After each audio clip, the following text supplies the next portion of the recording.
when you were saying trauma, it's like, yeah, I haven't met anybody that only has one. Right. It's like we all have a bunch of things because things matter to us. Right.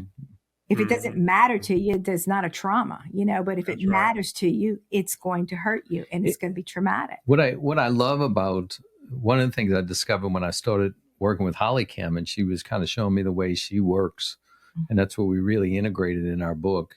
But what we discovered was that we all have our own wounding, or we're all dealing with stress on different levels, and the way we cope with it is different. Now, somebody's coping behavior can lead to become an addiction, and they're sedating life through the addiction. But another person's coping behavior could be through overworking.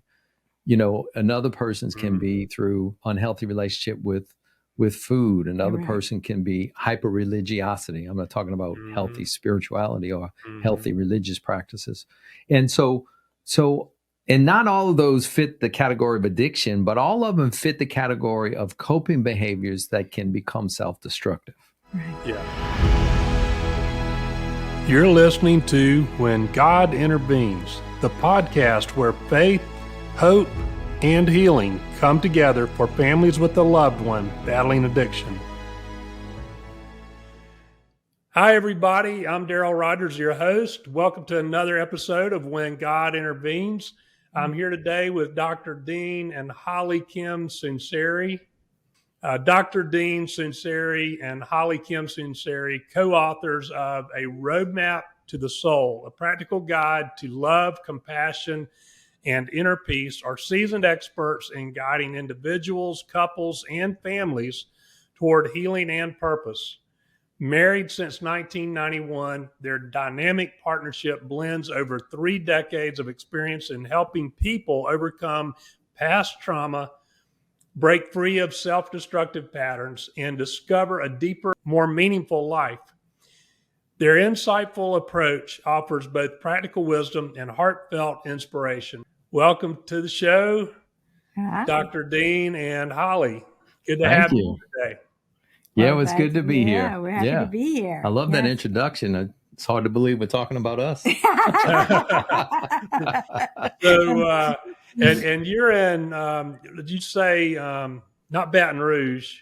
We're in New Orleans, right? Yeah, we're in New Orleans. We have an office in Baton Rouge. We both have been in the field of mental health, addiction, recovery, life coaching, really 30 plus years.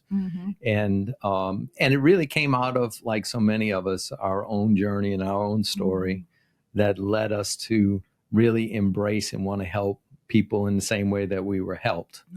And so, we've been married 33 years. Yep. And I got the better end of the bargain. Oh, I don't know about that. Yeah. So are you New Orleans or Louisiana? Is that your? Yeah, raised there.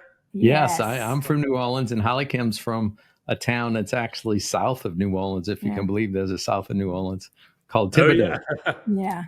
I'm a good Cajun girl, and my stepfather's last name was close to yours, but he was a Rogers.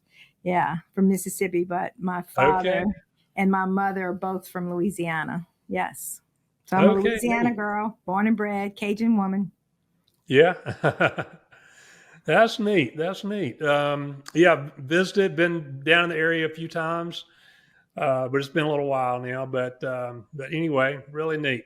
So why don't we just start out with your story a little bit? Who wants to go first and tell me a little bit about your background and what led you into the work that you're doing today? Sure. Well, I am sober 42 years. January 10th of 83, I've been sober. I got sober at 22 years old. I was a drug addict and an alcoholic. And through that, and I was also a convicted felon at 19.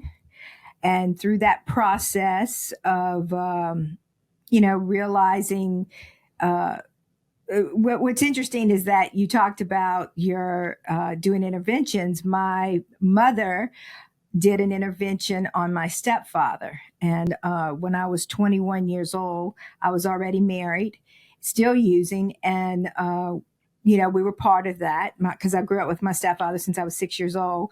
And through that intervention, we used to go to Family Week, and we all went to Family Week. 17 family members went to this Family Week. That tells you how much power my stepfather had in our family at the time. And so through that, I learned about tolerance and what happens to you. So that was in May of 82. And by January of 83, I had realized that I was not going to live long, which I already knew that. I knew I wouldn't make it past 25. But I'm looking, I just turned 22 years old in November, and I'm like, okay, is this really how I want to go down? So through that process, I started my journey and detoxed myself and started going to 12-step meetings and never quit working on myself since then. So, been sober from drugs and alcohol for 42 years. Wow. Mm-hmm. It's been a journey. Yeah. How about you, Dr. Dean? Well, I was late teenage years. My father's drinking had escalated. New Orleans has a very lax attitude towards alcohol, and it really wasn't an issue in my younger years. But as I got later in my teenage years, my father's drinking escalated. And the same with Holly Kim, which you were talking about. And I love the name of your show, When God Intervenes. We had an absolute God intervention. And it was all based around, the long short of it is that we did an intervention on my father the day after Mardi Gras. You always do the day after a blowout, right? And he had a moment of openness and insight and receptivity. It was really a divine setup that would happen. And he went to treatment, and what do I know? I need help. What do I need to do? We had his bags packed, drove him across the lake, and 30 days at a treatment center on the North Shore of New Orleans. And he's been sober ever since. And thank God, I love my dad for that courageous decision and for his fortitude. He's 87 now, still sober, still helping people, still healthy, and awesome. still committed to his recovery. Just extraordinary man.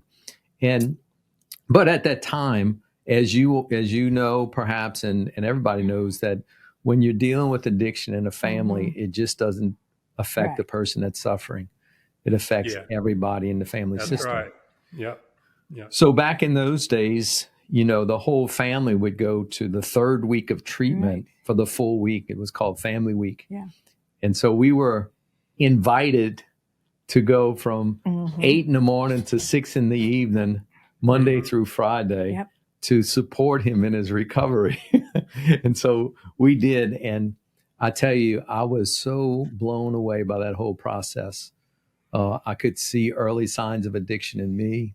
I could see the impact of how it had on the way I communicate, how I disconnected to my emotions, how I have a hard time trusting. And there's a lot of issues that came from that. And the message was I was going there to help my father, and it was really an intervention on me. And so that really plunged me on a journey of self-growth and commitment. Just as he had made a commitment to stay sober, I was making a commitment to do what I had to do to come out of the effects of addiction. And so I was on that journey for really in a very focused way for a number of years. And so had Holly Kim been on that journey, we didn't know each other. But when we met, we had both probably 3, 4, you further along than me, 5 years down the road. And I tell you, it made our relationship easy. Yeah. I mean, marriage is tough, but the problems that we've had haven't been within the relationship. There have been things that we've had to deal outside the relationship. But I attribute that to years and years of being willing to look at ourselves, to own our self-destructive behavior, to be willing to put our woundedness out on a table and ask for the Lord to heal it, to to practice the principles that Jesus taught of forgiveness and repentance, and taking self-responsibility, and all those things that are, so deeply entrenched in Christianity that you can find in the 12 steps. We really were both working that very hard. And God, the Lord did a miraculous change in me and Holly Kim. And so when we got together, our life work became, let's help others. Let's help others do the same. And has led us down a variety of paths to do that. Man, that's great. That's great. I don't want to get too far into my story here. I want to stay focused on you, but you're making me think of a couple of things of where there's some overlap here, a little bit in that. For me, I had to do my own work, but I didn't understand that. I did not understand that until after my son died. I mean, I'd started figuring it out before he died a little bit, but after he died is really when I was like, okay, I need to change. And that's one of my big messages to parents is that you don't have any control over your child who's battling addiction, particularly adult children. And you're really getting out of your lane if you're trying to control them. And it's mostly those attempts to control are out of fear. You're on your own spiritual journey. And when you have an opportunity here to take that pain, let that pain motivate you to really do a deep dive and look at the things that you can work on, because we all have something that we can work on that we need to, we need to get right with God on. And I mean, we're all born into this broken world. We all bring things with us. We have, I'm sure, you've seen it yourselves and you've probably experienced it yourselves. And we all have some kind of, you want to call it trauma, that we bring into relationships with us. And so it affects the relationships and it affects our relationship with God. And so there's always work that we need to do on ourselves. And I like what you were saying about, you had already been doing a lot of that. You had already been turning inward and looking inward and trying to, grow spiritually when you met each other. And so, it's great. It's great that you were already on that journey separately, and now you're merged together. Yeah. Yeah. Well, what you're talking about is that a lot of times the addict, the alcoholic, the person that has the presenting problem, that we're intervening on or that needs to go to treatment, they're, out of control, obviously, or you wouldn't be doing it. And, has pushed the limits so much that, we've got to stop them because it's dangerous. And when, everything is focused on that, right? And trying to get that thing, dealt with, and not understanding that thing, not the person, but that thing has been controlling everyone in the family, including the addict, right? Yeah. So everybody's being controlled and not understanding it. So, and I always tell people, like, I was a board certified substance abuse counselor for, 20, 30 years, a long, long time. And in that process, it's like, I'm a recovering drug addict and alcoholic, and I had to go to school for 3 years to learn to teach it. So, it's not like, I'm supposed to know this, like we get a handbook one day when we have a baby and go, oh, well, your kid might be an addict. You might want to study this. It's like, no, it's like, it's not supposed to happen, but it does happen, that we do end up suffering with different things. And as we're talking about this one, so, in that process of understanding that anything that hurts me needs attention. And anything that, if it was done on purpose or not, it still needs attention. Yeah. And if you have a family member, if that is suffering, you're hurting. So, it deserves attention. It deserves the deepness. And then what else does that bring up? I mean, I was thinking about when you were saying trauma, it's like, I haven't met anybody that only has one, right. It's like we all have a bunch of things because things matter to us. Right. If it doesn't matter to you, there's not a trauma, but if it matters to you, it's going to hurt you and it's going to be traumatic. What I love about one of the things I discovered when I started working with Holly Kim, and she was kind of showing me the way she works, and that's what we really integrated in our book. But Mhm. what we discovered was that we all have our own wounding, or we're all Mhm. dealing with stress on different levels, and the way we cope with it is different. Mhm. Now, somebody's Mhm. coping behavior can lead to become an addiction, and they're sedating life through the addiction. But another person's coping behavior could be through overworking. Another person's can Mhm. be through unhealthy relationship with food. Another Right. person can be hyper religiosity. I'm not talking about healthy Mhm. spirituality or Mhm. healthy religious practices. And so and not all of those fit the category of addiction, but all of them fit the category of coping behaviors that can become self-destructive. Right. Yeah. And so that's what we do when we work with a individual or families. We say, we're not saying everybody's an addict, No. but we're all saying that because you're a human being and you live in a broken world Yeah. and you've been hurt by certain things, that you've coped with those. And some of those coping behaviors become self-destructive. Mhm. Mhm. And we Mhm. want you to identify and actually name those. And we're going to help you contain those so that you can learn to put those on the side so that you can become the person who God destined you to be. Mhm. And Mhm. it's really easy to see when the person is, shooting heroin. Okay, I Right. can understand that's an unhealthy behavior. Right. But Right. for the Socially unacceptable. but for Uh-huh. the for the medical doctor who can't quit working and is Right. neglecting his child and his wife, it's Right. a lot harder to see that as a coping behavior because there's a lot more accolades and success Right. that goes with it. But yet it can become self-destructive if it's out of control. Right. Mhm. Yeah, I see it's very typical that I see with parents. Yeah, like I mentioned earlier, attempts to control out of Mhm. fear that get it just goes over the top. It gets Mhm. misplaced.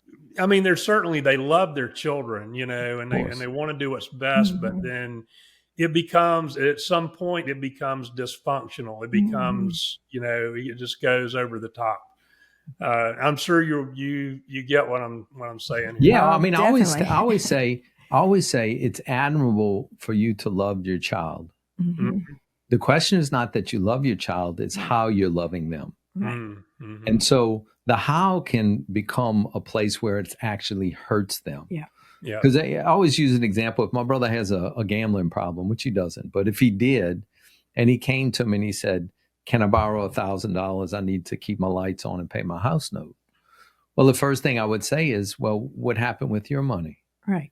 And if he said, "Well, that's none of your business," I would say, "Well, it's not my business, but if you ask him for $1,000, it's suddenly Right. become my Because of it. business." Right. So Uh-huh. if I determine that he's actually in the throes of a gambling and Mhm. addiction and he's going to use his money to go to the casino, then the most loving thing I can do to Mhm. him is say, "Listen, I'll pick you up and have a meal with you and spend time Mhm. with you, but I can't give you $1,000." Right. Mm-hmm. Because some people would say, well, the most loving thing to do is to give him $1,000 so he can Mhm. pay his electric bill and he can pay his house note and his house. I said, but no. What if I give him $1,000 and he goes to the casino and he Mhm. spends it and now he's feeling guilty? I'm angry with him. I'm calling him. He's ducking my calls. He Right. won't look me in the eye. And actually, because I gave him $1,000, I ended up hurting our relationship. Mhm. Mm-hmm. Mm-hmm. Yet, if I didn't give him $1,000 and I said, "Listen, I'll spend time with you, I'll bring you to treatment, I'll get you some help, I can't give you $1,000," then I'm preserving the integrity of the relationship. And so, both of those, giving it and not giving it, could both be seen as a loving thing to do for the brother that I love. Right. But how I'm doing it is the question. Right. And Mm-hmm. one would be, as you were saying, would be over the top. It would be doing something that's actually facilitating his self-destruction. Mhm. Yeah. The other would be intervening in a loving way that could potentially open up a door to get help, or when it does open, he knows where he can come. Mhm. Mm-hmm. Mm-hmm. Yeah, I see parents sometimes get stuck kind of in a loop Mhm. because and then their addicted loved one gets stuck in a loop too because Mhm. they sometimes they can this is how bad I've seen it get where they know the right thing to do and they cannot muster up the courage to do it. Mhm. That addiction that has their child in its grips is manipulating them. Mhm. And in the heat of the moment, they cannot sometimes find the courage to say no. Mhm. And sometimes it's really nuanced. The communication can be really nuanced. And then this has come up with me several times recently in talking to parents where they'll say, "Well, I just can't. I can't do Mhm. that, or I can't give you the money, or I can't do this anymore." And their child has heard that dozens of times, and they have learned that that doesn't mean anything really. Exactly. Yeah. And so it's very hard for them to say, "I will not do that anymore because it is harming you for me to give you this money," because they know that it's going to elicit a reaction, a strong Mhm. reaction from that addiction that's going to be very confrontational, Mhm. sometimes very angry, Mhm. and they're fearing that they may lose the relationship, Mhm. or their child. They may feel. I think there's a lot of fear that if we have an intervention, that my child may they're not going to do well with that. Or if I Yeah. set firm boundaries, my Mhm. child may not respond to that well. And then I will feel guilty if anything Mhm. bad happens to them. Yeah. Can you speak to Well, I that for a can. minute? Yeah. Can I ever? Well, my mom and my stepdad, which I grew up with since I was 6, I have a brother that is 8 years younger than me. And when I went to them for help, they said, you pretended you were sober for a while. You've been lying. Go back to your husband, do what you got to do, but we're not going to help you. So there was no enabling. And I got sober, and I've been sober for 42 years. They sent my brother to treatment when he was 16 years old. And my brother went to over 60 treatment centers. And until my dad died and my mother moved out of town, my brother is now 57. He's got 2 years sobriety at 55 years old. And he absolutely ruined and physically stole everything they had. And Hmm. they enabled him so much that they were divorced and married twice and ended up with nothing left, no money. And my mom lives in an apartment, and my stepdad died in a nursing home. So, Hmm. Hmm. uh, can I tell you what enabling does? It will destroy a family. Hmm. And they Hmm. gave him money. My mom still gives him money. Hmm. And she has none to give. And he's disabled, which he's legally blind, but that has nothing to do with it. But he gets more money than her, and he doesn't pay a bill. He's enabled by his ex-wife. He lives in the house with her. He just, he is sober right now. Praise God in the name of Jesus. Hmm. He knows the word of God. He can quote the Bible like anybody. You can't, Hmm. when he would go to jail, he wouldn't go to jail often, okay? Because they never would press charges. I'm the only one that would do something. And in that, I lost my relationship with my parents because I was the hard one. But, Right. you got to do what you got to do. I wasn't putting nails in his coffin for me. And Hmm. in that, but I'm the one that he respects because I'm the one that said no all the time. And he knew, like they would say, well, something's really wrong with him. Yeah, he's a manipulative addict. That's what's wrong with him. Uh-huh. And you always fall for it. And, they could not do it. They couldn't, they would not, and they could not. And they knew better. They've been in recovery like before me. So, they couldn't do it. And he lost his life for it, and he cannot live alone at 57 years old. He's terrified. He can't work. He's a child. And Yeah. it's sad. It's really sad. I'm great now. He can preach the word. He knows the Uh-huh. word of God, but because his history has been not, he doesn't have a long, he would come out, get sober, and he'd preach the word. He'd help people get sober. He'd bring them to meetings. He'd bring them to God. He'd, lay hands on them, everything. But he'd go back out and he'd steal from everybody. So, they're still in recovery. So in that, he's got to have some serious time because, my parents' word was not their word. And then his word doesn't stand. But in the name of Jesus, it will continue to, he'll continue to stay sober because there's not really any enablers besides they let him live in the, my sister-in-law lets him live in the house.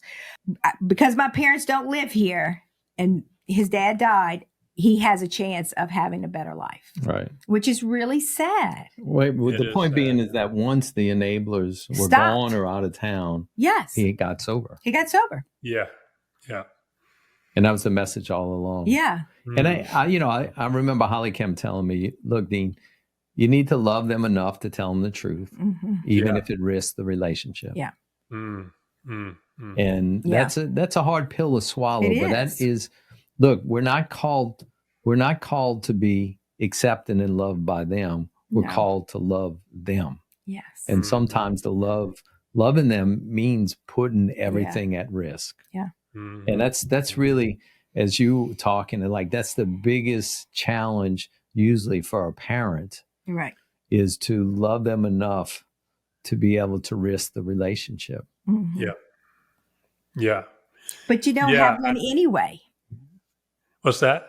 But You don't really have a quality relationship anyway. relationship anyway. Right. Because Right. they're not there. The child that you're in love with, the child that's so precious to you, is lost. But They're between still in there somewhere. they're but in there, but yeah, they're but lost. you're not with- dealing with them. Most Yeah, of the time. no, you're not Yeah. dealing with them. And Yeah, and that's then, right. Yeah, That's so then you're so confused because it's like this is my child, but this is not my child.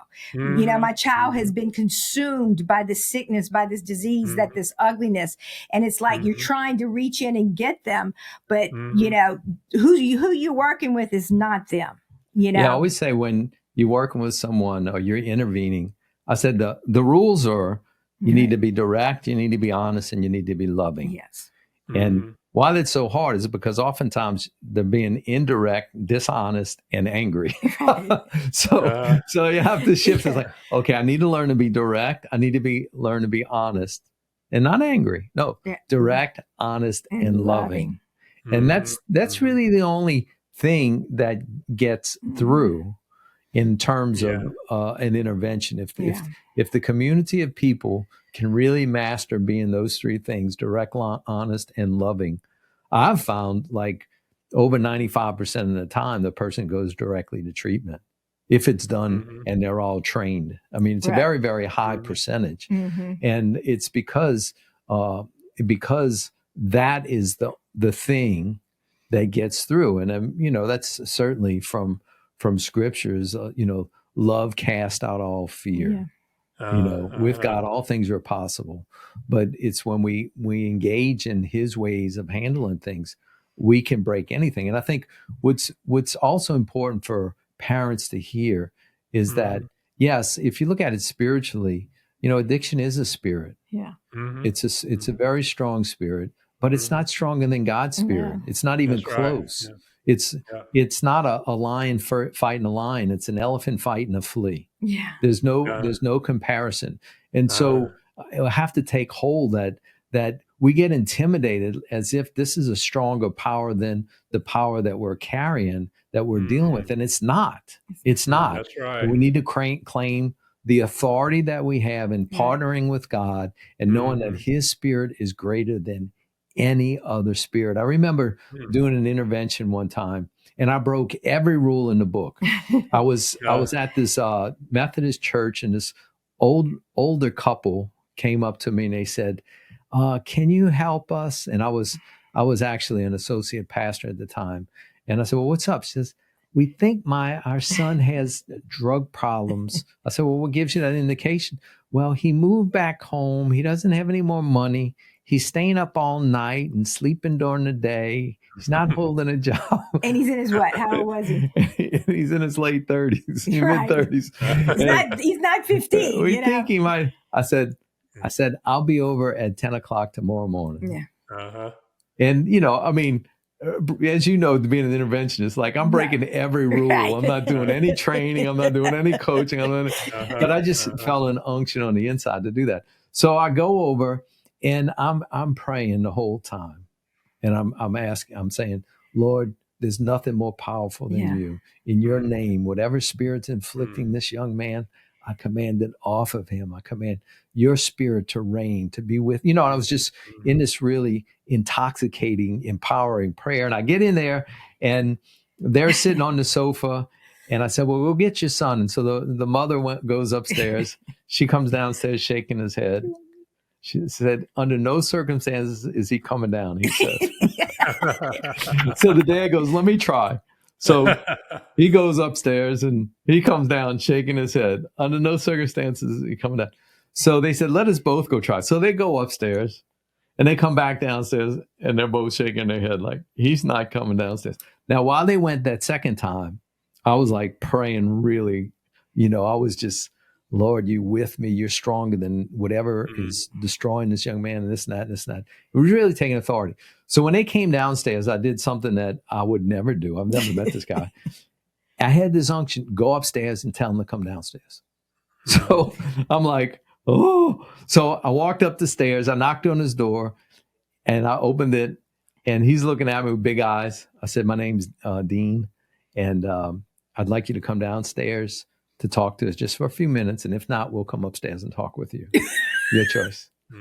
So he says, I'll be down, So the parents are like downstairs shaking in there on the sofa. But he came downstairs.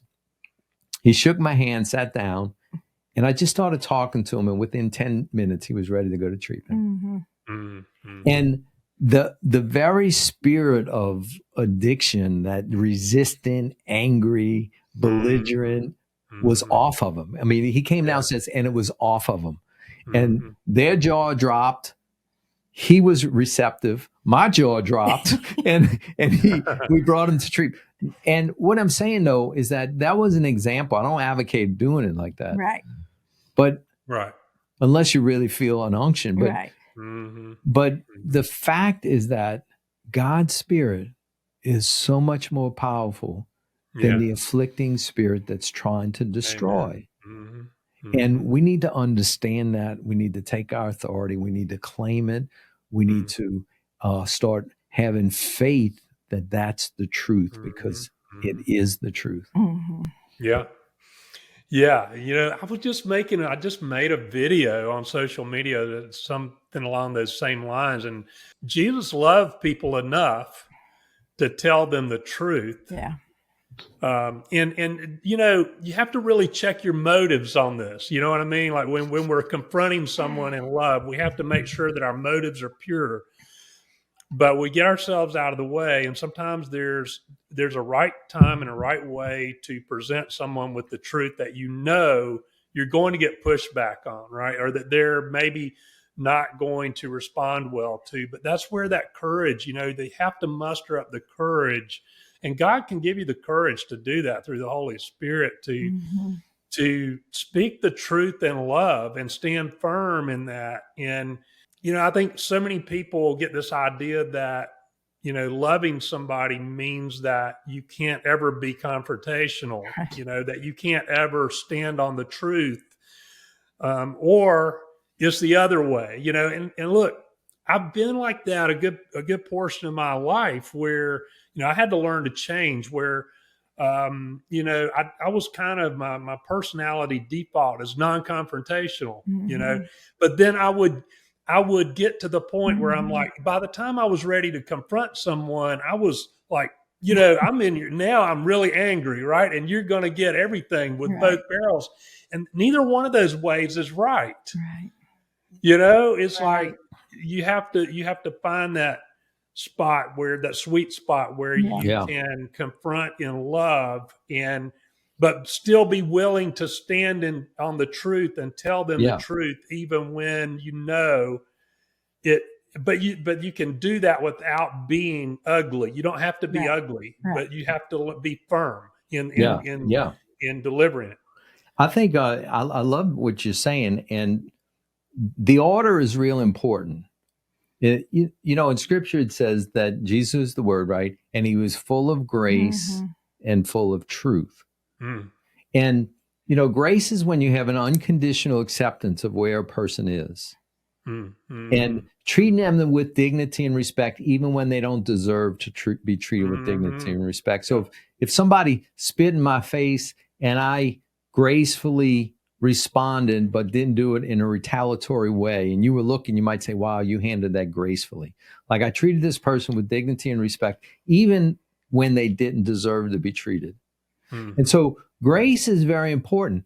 If you notice Jesus in the Gospels, he always led with grace. And then he would speak truth. If you reverse the order, it doesn't work as well. Right. I speak the truth, and if you accept my truth, then I'll extend grace to you. Right. That's the opposite. Right, yeah. So if I'm late every day, and Holly Kim says, you're inconsiderate, narcissistic jerk, you're always running late and you disrupt her.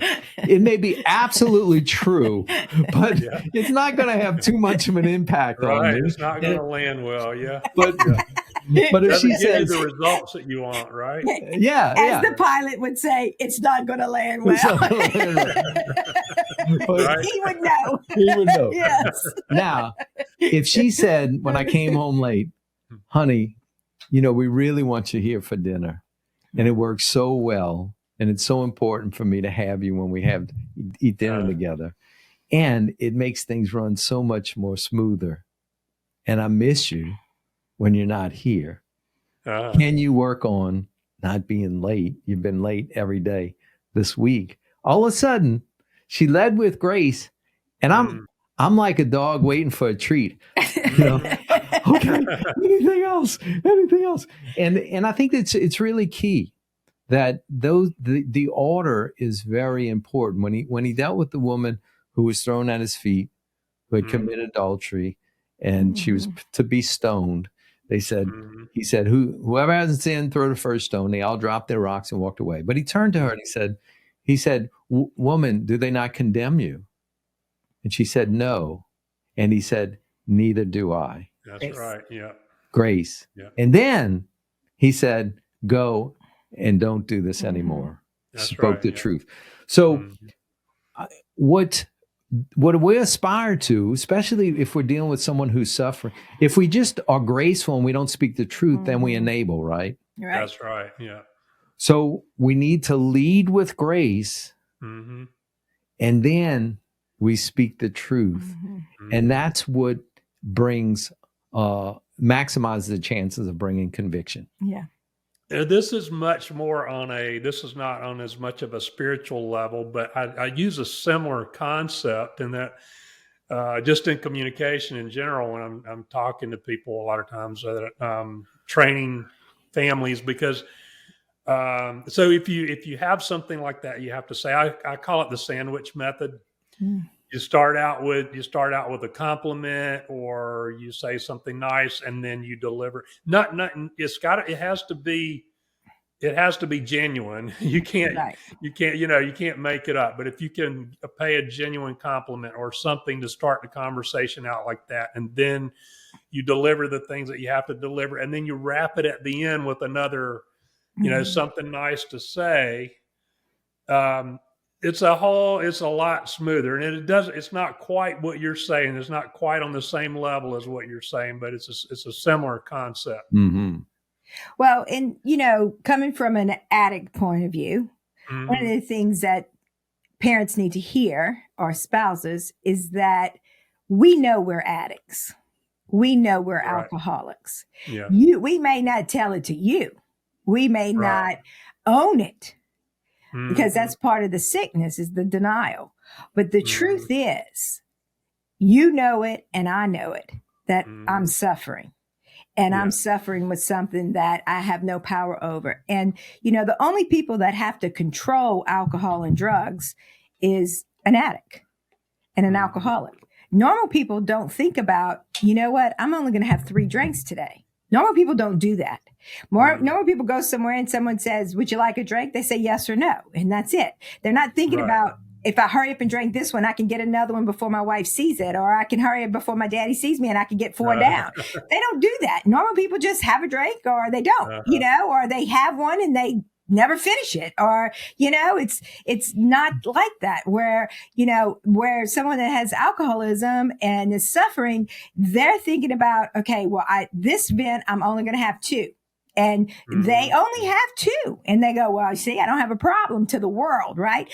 Or they're trying to convince themselves. But while they're only having 2, they're watching everybody else drink and they're thinking, I wish this person would just be quiet because I can't handle this anymore. I got to go home. Because see, they've agreed to only have 2 at that event. But if they could go home, they didn't agree that they wouldn't have another one later. To themselves. Like, this is internal. So it's like, we know we have, we know we have it, but we're not going to open up to to the world about that because we're still controlling it. But the truth is, if I'm controlling it, it's controlling me. Yeah, that's right. That's right. That's very similar to something I talk about a lot of times. I talk about ambiguity, where, a person really, a lot of times they're in a space where they know they have a problem. They want to do something about it. Sometimes they're almost screaming for help, but it's back and forth. And the internal dialogue is back and forth. They want help, but then the addiction is like, no, you know what that means, right? And look, I can't speak from a place of, I've never been there. So I'm just telling you from a place of being on the outside, observing people. And please feel free to correct me if I'm wrong on this. No. You're right. I mean, we wrote a whole book on that. Right. That's our whole book. Our whole book is okay. That's our book. Is we call it The Voices Within: A Roadmap to the Soul. And it's like, there's your true self, who you really, really are, and who God intended you to be, and who you were born. And then there's a part of us that is very wounded in life, and there was no way for it to get all the attention and love that it needed for that particular trauma or wound to melt, right? So it just gets stuck in us. It's not nobody's fault. It just happens, right? So through enough rocks, we get enough of those rocks in us, we all try to figure out a way to make those rocks quiet.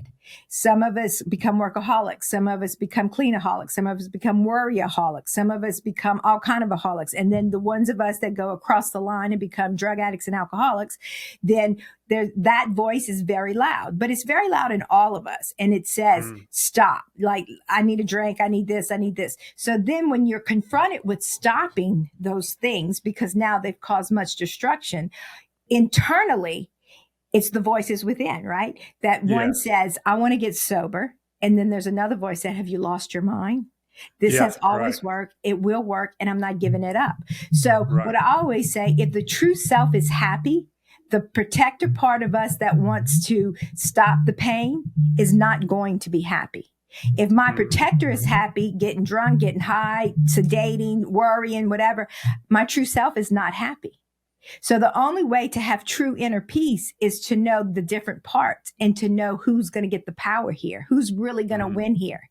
And the goal is if you have a 4-year-old that walks in your living room and all of us are sitting there and he's got a butcher knife, and what are you going to do? Are you going to take the butcher knife away, or are you going to leave him have it? Everybody's like, no, I'm taking the butcher knife away. Well, what's he going to do? He's going to scream and cry because he wants the butcher knife, right? So do we give him back the butcher knife because he's throwing a fit? And it's like, that's how I saw it for myself. It's like, Holly Kim, are you going to give yourself the butcher knife so you can stab yourself to death until you die this tragic death? Or are you going to let this part of you scream and you're going to take control and say, no, until the scream becomes quieter, and then the pain comes, and then I love the pain until one day those things are whispers and not screams anymore. Wow, that's really good. That's really good. Yeah. That's how I learned how to get better. And that's how, it's like, but you're so right. It's exactly the same thing. And it's, and for the parent, it looks different, but it's like, different. But right. For the parent, right. He wants to do what? For the addict, it's I want to get Yeah, help. I right, don't want right. to get help. Right. For the parent, it's I need to tell them the truth, but I Right. don't want to tell Tell them the them the truth because I Right. don't want to hurt. So it's the same struggle, but it looks really it looks different. really different. Yeah. That's right. Or I need to set these boundaries, Exactly. but I can't hold these boundaries. Yeah. Exactly. Back and That's forth. right. Yeah. I'm not. I need to take the butcher knife from him, but I don't want to take the butcher knife because he's gonna throw a fit. You know, Right. so I've took that butcher knife before, and he was not nice. And I might have to throw Right. him out of the house if he gets that ugly again. So I don't really want to throw him out of the house because his mother's gonna be really upset with me, and then there's gonna be a fight with me and her. So I can't throw him out of the house. So now I better not take the butcher knife. You know, Right. it becomes all that. So it's the same war. It's It's the just a same war. different. It's like the Yeah. it's like the parents whose child gets a DUI on a Friday night, Right. and they call me up and they say, "What do I do?" And I Right. said, "Leave him in jail." Right. Man, what if he gets beat up Yeah. by He won't go back. Leave him in jail. Just trust me. I have Leave a him in story. jail. So I have and- a couple of stories about that. yeah. But the ones that leave him in jail, Yeah. they don't go back. The kid comes to counseling weeks later Mhm. and says, "Man, me." that night in jail woke me up, and I'll never go back to that." jail. You know, Right. and then he would have been spared from that if he would have been Right. bailed out. So That's It's- right. That's it's right. the struggle, right?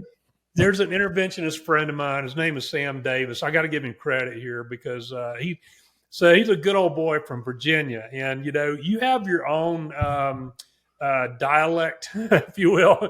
Yeah. You've got the New Orleans thing going on. Well, Sam, he's like, let's see, how can I describe Sam? Well, we got an otter problem at our pond up here in Virginia, down by the house. But Sam, man, he is a character, and he could tell some of the best stories. But old Sam, he's got this saying that don't rob your child of an experience they need to have to be able to grow into the person they were created to be. That's so right. good. And I was like, whoa, man, that is really, really good. And I use that a lot. And, I've kind of adapted it to the story of Moses a little bit, when Moses, when he killed the Egyptian and then he fled to the wilderness.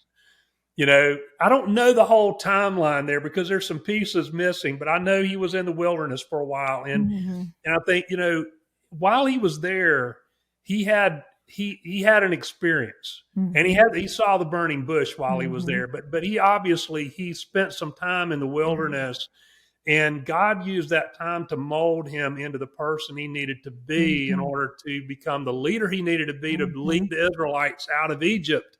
That's And right. through the wilderness for 40 years, right? Yeah. But yeah. but what if his mom had run out to the wilderness and like, oh Moses, you must be so hot out here. Let me put a tent up for you. And then the next day she shows up with some water, Yeah. This is true. Well, you are so right. And we named our son Moses. And the first chapter in our book is Go Moses. Or the intro is Go Moses because, and we wrote that before we got him. We adopted him, 25 years ago. So our sweet boy is from Cambodia, and we get the Moses story. We with you on that. Is that, okay. you gotta walk through the desert. Yeah. Yeah, we write the paradigm that we use is that Egypt represents enslavement, and that you have to go to the desert through the desert in order to get to freedom. The desert in our language is go through our wounds and to learn to love and embrace our wounds. Yeah. And I like that. some get to that place and they want to go back to They Egypt. want to go back to Egypt. But some go through the desert and they find the promised land. Yeah. Yeah. And that goes right with the story. Like they're at the Red Sea, right? Yes. And they're all turning on Moses, and they're like, "Hey, you let us out here to die in the desert. Like we could have been back in Egypt, and it wasn't that bad." Right. At least we had this, whatever this is, right? Right. Now they're standing there at the Red Sea with all of the wealth, right? They got all the wealth. They have all the jewels. They have everything. There's 5 million of them, and none of them are ill. Okay. They should have all been dead because of what they had to go through. God heals them all. They're all they're wealthy, they're healthy, and all they have to do is have faith and walk, right? And Right. but because they had so much fear and they lived in fear for 40 years, a lot of them never made it to the promised land because they just stayed in fear instead of walking the journey and allowing the process to happen, right? Yeah. Isn't that really one of our biggest enemies is fear, Yeah. Absolutely. I use this analogy sometimes about, you can imagine, and so being a pilot, now, first of all, let me just say this. Everybody thinks that there's parachutes in airplanes, and in most airplanes, there's no parachutes, okay? Like if the airplane goes down, you're going down with it. But imagine the airplane's on fire and it's coming down. It's coming out of the sky, and you have a parachute. And you're standing there at the door and you've never jumped out of an airplane before, and you got the parachute strapped on and you're looking out and it's like, man, that's scary. But the airplane's on fire. You know what I mean? It's like, you can't enjoy the glide down to safety if you don't take the step out of the door. You're going to go down with the airplane, or you're going to jump out. There comes a point when sometimes you have to take that leap of faith. Yeah. And that's how it feels. And I'm speaking for parents here, but that's how it feels when you're a parent with a child who's battling addiction, who's in the throes of addiction, having to set those hard boundaries and having to communicate those. Sometimes that's what it feels like. Yes. You get to this place where you have butterflies in the pit of your stomach, and it just comes and goes, and you're thinking, man, I don't know where they are right now, but wherever they are, it's not good, and then the phone rings and and you get all the worst thoughts, right? When the phone rings, and those are, that's fear. That's operating in fear, and we have to learn how to overcome that and how to have enough faith. And faith is an action word. It's about taking steps, like, what do I have control over? What has God put in my life, to put in my lane to control, that I can take some action on? If it's just picking up your Bible and reading it, right, or praying, or taking some kind of action that God leads you to take, right. Rather than being paralyzed with fear and just standing there in the door of the airplane while it's on fire, Yeah. It's so true. And in the scripture, God did not give us the spirit of fear. That's right. But he gave us the spirit of love. He gave us the spirit of power, and he gave us the spirit of a sound mind. So if I'm in fear, what it tells you right there is that I feel powerless, is that I'm not in love, and that I cannot think straight. Yep. So when you're making decisions out of fear, you're not thinking straight, you're not in love, and you have no power. So it's like, that's the worst time to make a decision. That's exactly right. Yeah. Yeah. And, when I work with someone, I'll often have them locate the voice inside. So if they're consumed by fear, consumed by concern and worry, I say, where in your body is that right now? 90% of the time they'll say it's spinning in my head. Like this voice is just spinning. It's fear, fear, fear, fear. I said, I want you to just stop for a moment. I want you to think about how much you love your children. I want you to think about how much you love your spouse. I want you to think about how much you love your parents, your siblings, the people that you love the most. Think about that right now. And I say, where do you hear that voice? And they'll most often say in their heart. And I say, so simultaneously, like a radio dial, you have both of these circuits going on at the same time. And you're either tuning into that or you're tuning into this. And this is where you're going to hear God. This is where you're going to make your best decisions. This is where you're going to be able to do the most loving thing towards the person that's suffering. And we have to turn the radio dial to that location, or it's going to end up hurting you and hurting them in some way. And so, it's just a very simple thing, because we always have both levels going at the same time. And spiritually, that's when we pray, that's what we're trying to do, is we're trying to quiet our mind and get centered in our heart, right? Because I always say that, there was never a church named the Sacred Head of Jesus, right? But they've had many churches called the Sacred Heart. Why? Because the heart's the place where God meets us, where he communicates to us. That's the center of our being. And that's where he gives us the steps that we need to do in order to respond to crisis situations. Yeah. For families that are in the midst of this, sometimes because they've been, it's like I call it the fog of battle. You kind of need, the Bible talks about wise counsel, seeking wise counsel, and sometimes you need that because I think about, like, if I'm a soldier in the middle of a firefight and the bombs are going off around me and everything's happening, like, I can't think straight. I can't see the big picture. I don't know what's going on. But the general's sitting back at the back, and he's looking at a screen, and he's watching everything from the view from above, from the drones and everything, and he can see the whole battlefield. And he can have somebody relay through the radios, hey, you need to move these troops over here and move these troops over there, and he can see the whole strategy. And he's not as just like an interventionist or a coach would be. He's not quite as emotionally attached to the outcome. He can be more objective. Does that make sense? Yeah, totally. Totally. Yeah. Well, and you being not emotionally attached in the moment, you're attached because you care, but you're not attached in the sense of making those decisions. You're making them from complete knowledge of this is what's best. It's just like a doctor cannot operate on his loved one.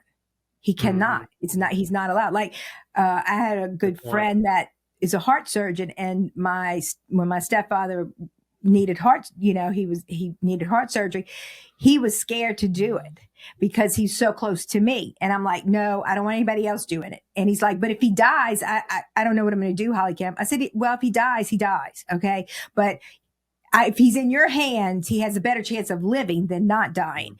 So it's not you.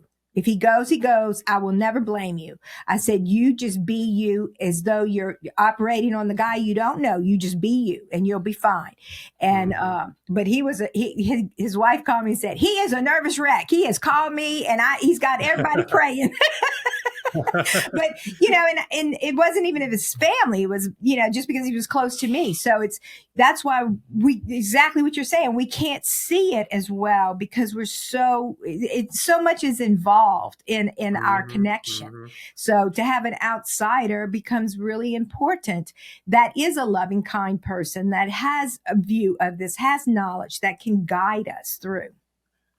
Yeah. You gave me an idea for another example that's along the same lines, and I don't want to beat this horse to death, but it's such a good example. When I was learning to fly, I started out with airplanes and got my private pilot's license. And my brother, I have an older brother, he's almost 18 years older than I am, who was a Vietnam helicopter pilot, and he was doing some civilian flight instructing, at this time, and he started out teaching me in the helicopter when I moved to helicopters. He was teaching me, and at some point he moved me to another flight instructor, and I was like, well, that kind of hurts a little bit. Why did he do that? And it's like, I was 17 going on 18 at the time, and he finally told me later. He said, I didn't think it was fair to you for me to be your flight instructor because my expectations of your performance were so far above what they should be and what they would be for any other student. So he said, I thought it would be better for you to go, let one of the other flight instructors finish you up for your helicopter training. And he moved me to that other instructor. And I finished up right on time, just like I should, But he and I have flown together several times over the years since then. And man, I wouldn't.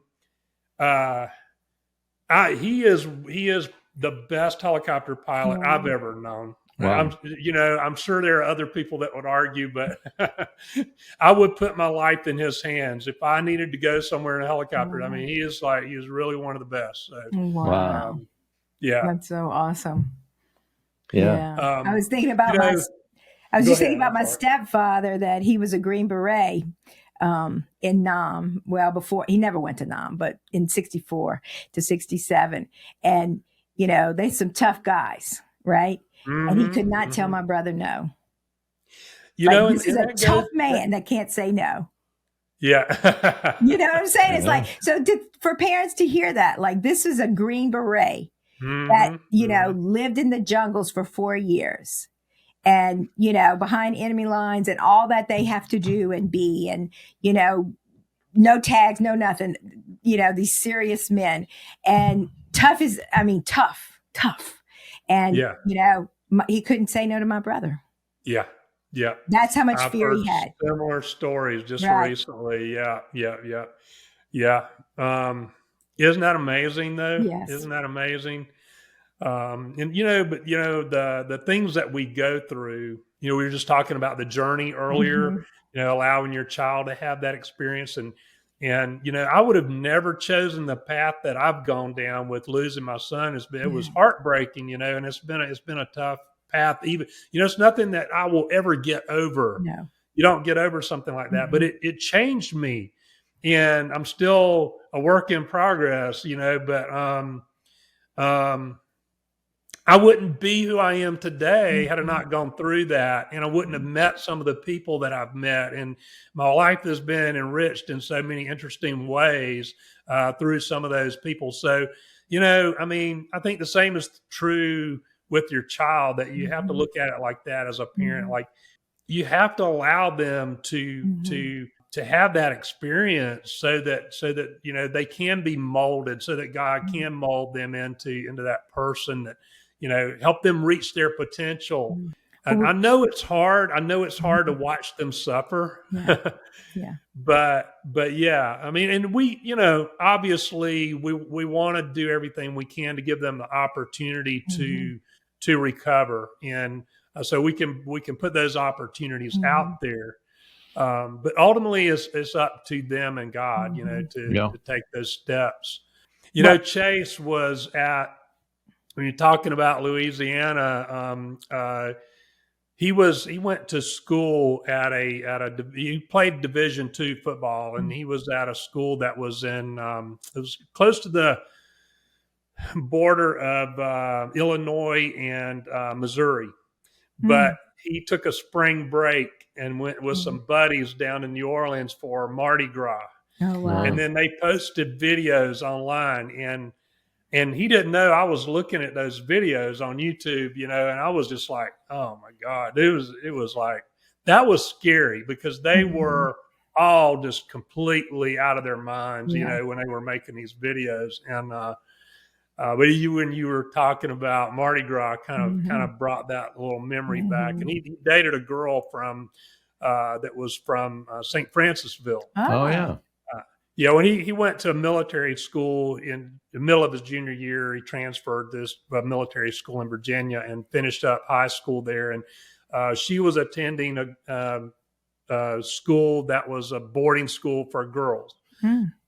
that was close to that military school, and that's where they met. Wow. But yeah, St. Francisville, not too far away. No, it's beautiful. No, it's beautiful. It's a Yeah, isn't that beautiful a little neat town. place? Really Yeah. neat place. Yeah. Mhm. Yeah, I had the opportunity to go down there and visit their family some, Oh, and really, really pretty area. Yeah. yeah. Oh, and I'm so sorry that you lost your son. I Yeah. really am. Well, thank you. Thank you. Yeah. Yeah. Yeah. Yeah. And I Um, always say our greatest hurts and our greatest secrets are meant to become our greatest treasures. Yeah. yeah. And I think that, I certainly commend you on your journey, because that's what Yeah. you've done, is you've transformed this very, very Tragic. painful, tragic event to something to where Mhm. you're giving life to others. Yeah. And I Well, think thank that's you. Thank that's you. what we're called to do. Yeah. Yeah. And you're doing it. So I Yeah. certainly commend you And for he that. lives forever. He lives forever Yeah. because, Yeah. and some people get a monument, some people get this, but you get to help other parents understand the pain that their child is in, and the pain that can happen, and hmm that it's worth whatever it takes to have a voice, to do what it takes to help them get the help that is out there, that they deserve it. And so does the parents deserve it. And that no one did anything wrong. And if somebody did, then it'll get rectified. But first we have to get them safe. And, one of the things that a lot of people don't talk about anymore is that in the old days, long time ago, after treatment, you went to a halfway house. You went away from your town and you stayed there. And the people that did that really had a better chance because it allowed the parents time to do some work on themselves and understand because they're hurting because they don't have their child, but it allows them time to get in the 12 steps, to get in the recovery, in support groups, whatever it is, to learn about the disease and how it affects all of us. And then there becomes a different relationship. So when the child comes back, just like if they're going to college, they go to recovery college, I call it. You would send them, hey, if they get to go to whatever school, you're so happy you send them. Well, you send them to recovery college and then you do your work while they're there because you have the empty nest syndrome and you're crying, you miss them, and then they get to come back and we get to have a different relationship, which is healthier and more connected. Yeah. That's right. That's right. Yeah. And most people need to understand that first year is key. Yeah. That statistically, if you're relapsing in the first year, then your chances of permanent sobriety go way down. Yeah. But if you get 1 year under your belt, the statistics, the curve is a lot higher. Yeah, that's right. And that, oftentimes, if you think about recovery, the models, it works so much better when there's a weaning down of the external control. So you go to inpatient to back out, that's pretty drastic. But if you go to inpatient to extended care to three-quarter house, and it's different stages, and that's really gives the person the best chance. So you want to do it in stages and try to get that 1 year under your belt, and then long-term sobriety goes up. Yeah, I'm with you on that.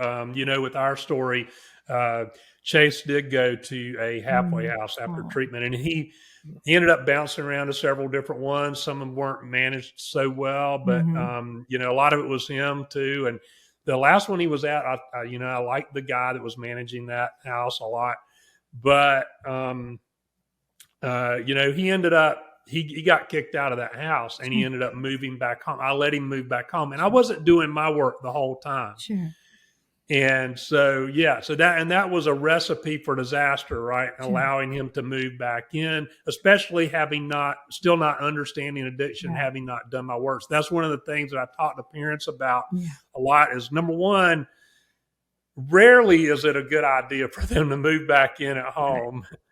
And, they do need that. They do need that time. I do agree with you. They need that step down where they're gradually taking on more and more responsibility, to transition into independent adult living. They need that.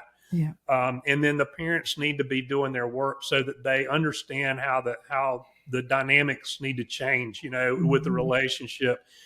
And a good example of that is it's a little bit different, but my youngest son, he was much different. Chase, kids are always like this, right? It seems like siblings a lot of times just polar opposites in terms of certain personality traits. And so Chase was a go along to get along, easygoing. I could kind of lean on him and he would go in a direction that I thought he needed to go. And he would do that just to make dad happy, exactly. Non-confrontational. Justin, the youngest one, man, he would just like push back. He's like, I'm not doing that, Dad. Really stubborn. And so especially, we were already butting heads a little bit, but then after Chase died, all the stress, and we were just and then at some point, I want to say it was maybe in his senior year of high school, probably closer to his senior year, I just had an epiphany, and it's like, you know what? I'm parenting this kid wrong. To start with, he's a different kid. He needs to be parented differently. The other thing is I'm still trying to control. I'm still over into controlling.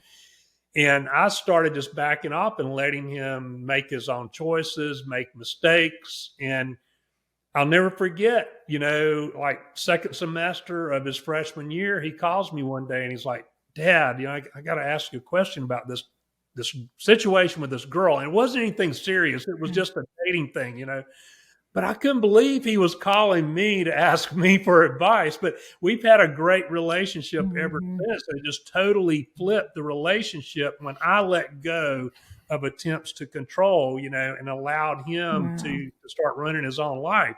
So yeah, it's interesting how when that dynamic, the relationship can change to a healthy relationship the way it's supposed to be. It's so much better, and the relationship is so much more rewarding. Yes.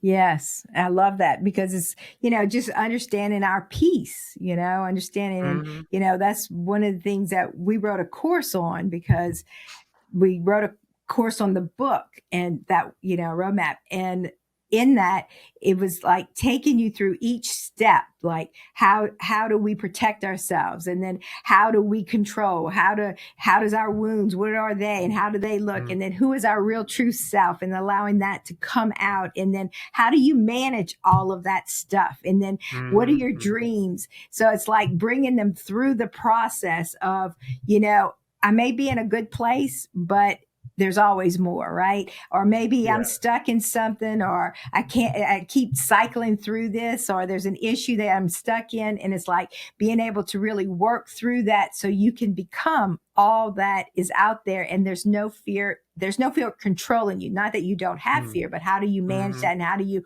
work through that where you can come back and be who you really are? Yeah.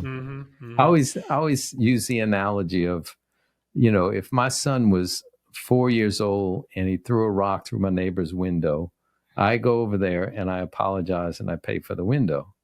If he's 10 years old, he throws a rock through the window, then him and I go over there together. He apologizes. I'm with them. I pay for the window. If he's 15 years old, throws a rock through the window, I send him over there. He apologizes. He comes back. I pay for the window, but he works off the bill. Right. Yeah. He gets to 20 years old, he throws a rock through the window. He goes over there, apologizes, and he pays for the window. And maybe goes to jail.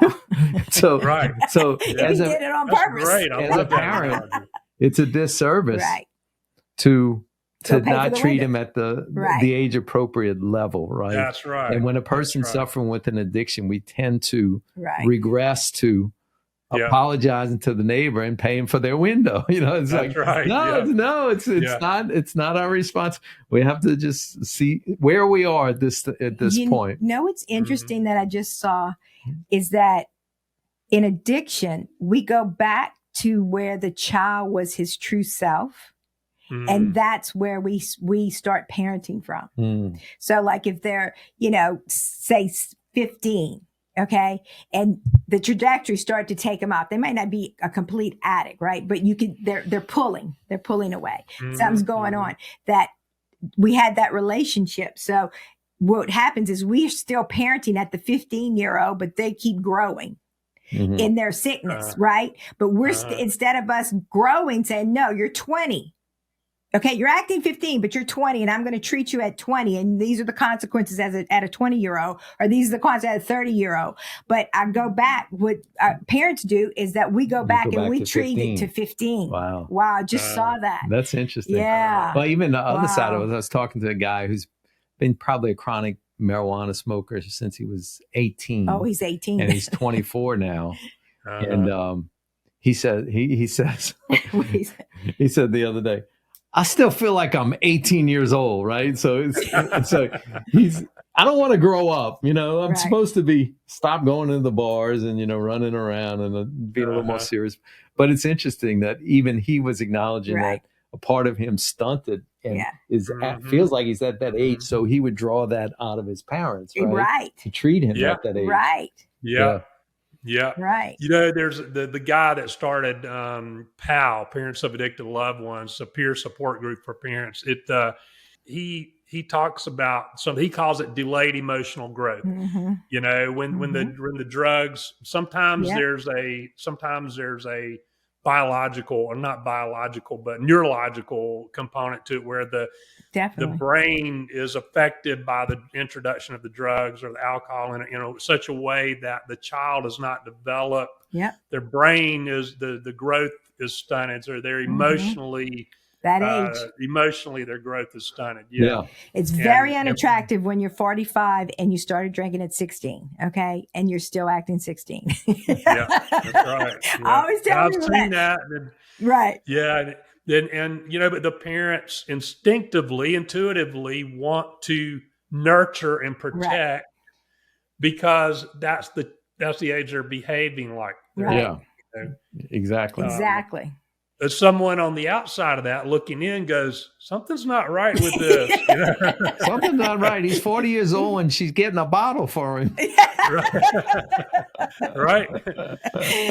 That's always our question when we're talking about a case or something. And, Dino say something that he's seeing, the parents call it. I'm like, well, how's the son? You're like 44, like, okay, just checking. It's 16. Okay, just checking how, before I give any answers, I want to know, what are we dealing with? How old's that kid? Yeah. And I do see I have to run across parents that are just like, they're prisoners in their own home, and they have an adult child that's living in their home using drugs, and they feel like they can't go anywhere, they can't do anything. It's really sad to see that. They'll steal everything. My brother did. Yeah. Destroy. Why don't we talk about you said you have a course and then you have a book out or a couple of books, or why don't we talk about that a little bit? Sure. Tell the listeners a little bit about all of that. Yeah, well, everything can be found at our website, ihaveavoice.com.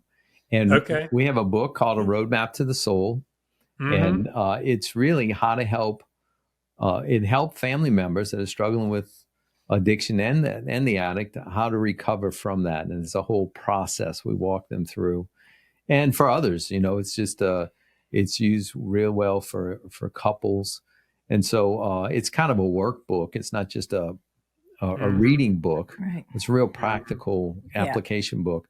But from that, we also have a 4-month intensive online coaching program, which it's for individuals and couples. It's called Transform You. And it's really designed as a course to help you become who you're meant to be and to remove all the blocks that keep you from doing that. So looking at any self-destructive behavior or thoughts that need to be dealt with, looking at wounds that we're still carrying that haven't had a chance to have healing or be resolved. We have a process of working with that. And then creating a vision about where you're being called to go and what God wants from you. And it's a course, and we do coaching twice a week live like this. Holly Kim and I do it. And it's really awesome. It is awesome. We've had some couples that have been on the rocks, and it's really transformed their relationship. We've had others that have just gotten a whole lot of it as individuals.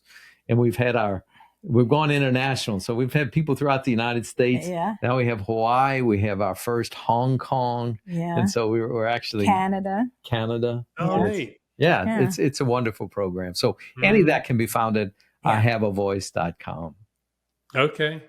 So when you're talking about going international, are you you're doing coaching online? Is that what coaching it's online? It's a whole online program. And then we have our YouTube channel too, which we have hundreds of free videos that helpful to people on all sorts of mental health issues. Yeah, we have a podcast that we do live coaching on the podcast. So we have a podcast. So people come on and they give us a problem, give us an issue, and then we coach them through that. And so that's the podcast. Yeah, I've heard that referred to as laser coaching. Laser coaching. Yeah. I don't know if you've ever heard that term or not, but yeah, where you're just coaching on the spot like that live. Yeah, that's a really good way to go. I like that. I have that for my friend that talks a whole lot and he tells stories and he goes on. And I say, give me the laser. Give me the laser. So it's not laser coaching. It's laser conversation. All right, give me the laser.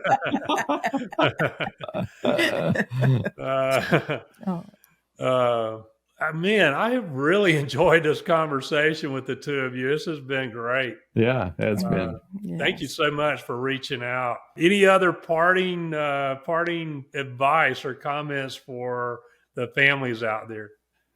I'd say that you're worth doing the work and you're worth doing the intervention, and your child will only grow from it. Yeah. And, go for it. As painful as it is, it's more painful to stay in it. Yeah. And every response is an intervention. Yes. And you want to line it up to being direct, honest, and loving. And I really like that. When you're in that mode, you're actually intervening. Because if they're in a self-destructive cycle, either you're going to intervene or the authorities are going to intervene, or the grave or the hospital is going to intervene. Yeah. And it might as well be you, because the consequences are different than the others. Yeah. And ultimately, God is going to intervene. Yeah, yes, He is. Yes. How could I forget? Guy. How could I forget? Yes. No, that's great. That's a perfect segue. And you two are so good together as a couple too on the interviews. Like, you just complement each other perfectly. And so I've just taken notice of that as we've been talking. It's been back and forth, really good conversation. So thank you again. I appreciate you being here. And I look forward to having more conversations with you soon. Oh, sounds great. So much, God bless. Thank you for tuning in to When God Intervenes. If you found today's episode helpful, please subscribe and leave a review. Your feedback helps us reach more families in need of hope and healing. For more resources and support, visit our website at thefamilyrecovery.